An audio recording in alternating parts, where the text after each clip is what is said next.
झारखंड में तमाम कोशिश के बावजूद भी क्राइम पर लगाम नहीं लग रहा है। और जब बात हम जमशेदपुर की करें तो आपने देख लिया कि पिछले एक महीना में एक से एक घटनाएं हुई और सरकार ने एसएसपी तक का ट्रांसफर कर दिया। और नए एसएसपी ने यहां पर लगातार कोशिशों के बावजूद, पेट्रोलिंग के बावजूद क्राइम पर, या वो छिनतई का मामला हो या गोलीबारी की मामला हो, चापड़ का हो, नशा का मामला हो, उस पर किसी तरह का अंकुश नहीं लग रहा है। मतलब अपराधियों के मन में पुलिस का कहीं से किसी भी तरह का भय नहीं दिख रहा है। ये सबसे बड़ी चिंता का विषय है।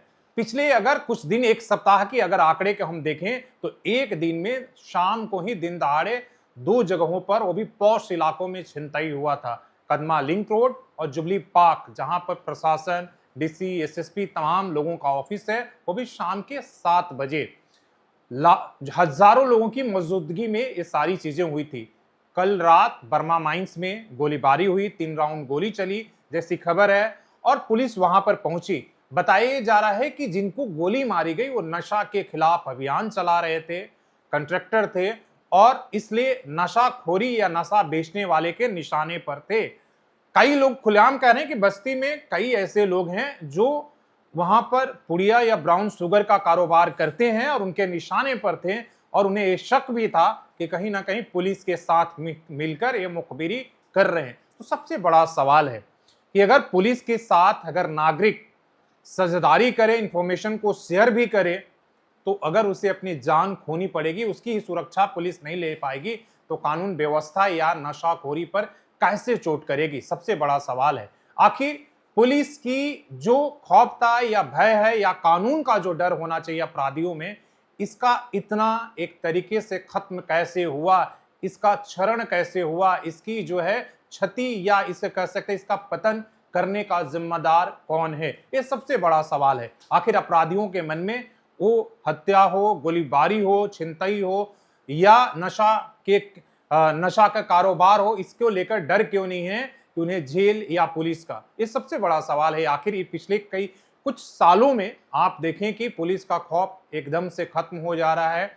आपने अपराधियों को ये भी देखा कि हत्या करने के बाद कैमरे के आगे आकर, बड़े स्टाइल में आकर वो अपने आत्मसमर्पण करते हैं, मीडिया बाइट भी देते हैं और उसका वीडियो बनाकर सोशल मीडिया पर अपलोड भी करते हैं, ताकि जो है और कहीं भी उस हत्या या उस घटना का पश्चाताप नहीं दिख रहा है। तो ये बड़ा एक आम नागरिकों की चिंता का सवाल है कि आखिर जो आम नागरिक है वो अपनी जान माल की किस तरीके से गारंटी ले।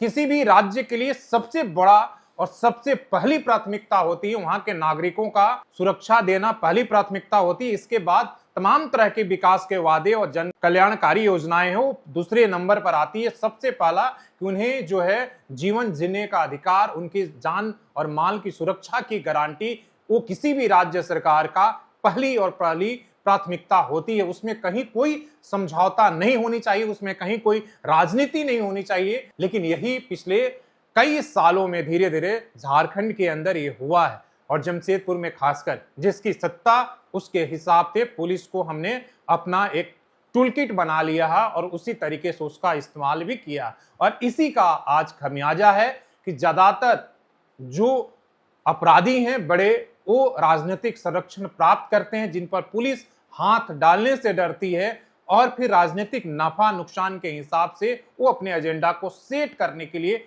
मजबूर होती है। इसलिए आज भूमाफिया हो या इस तरह के तमाम जो नशा के कारोबार करने वाले बड़े जो चेहरे हैं, वो एक तरीके से उन्हें डर नहीं होता, इसलिए कि वो खादी से बचने के लिए खाकी के पीछे जो है एक तरीके से छिप जाते हैं। उनको पता है कि वो खाकी को मिलाकर चलेंगे तो खादी जो है पुलिस उन पर हाथ नहीं डालेगी। इसीलिए इस शहर में आप देख रहे हैं मटका गिरोह हो, नशा का कारोबार हो, ब्राउन शुगर हो और जमीन का कारोबार हो, ये तमाम तरह की चीजें चल रही है और आम आदमी इसका भुगत रहा है। और यही एक तरीके से दिखा रहा है कि खुलेआम शहर के अंदर वीआईपी इलाके में या कह सकते हैं पॉश इलाका, जहां पुलिस प्रशासन और तमाम बड़े लोग रहते हैं, वहां पर जाकर छिनतई का मामला हो या गोलीबारी का मामला हो, इस तरह से हो रहा है। और जो लोग इसके खिलाफ आवाज उठा रहे हैं या इसके खिलाफ काम कर रहे हैं, उनको अपनी जान से हाथ धोनी पड़ रही है। सवाल यह है कि सरकार आखिर कब जाकर कानून व्यवस्था को सबसे पहले ठीक करेगी,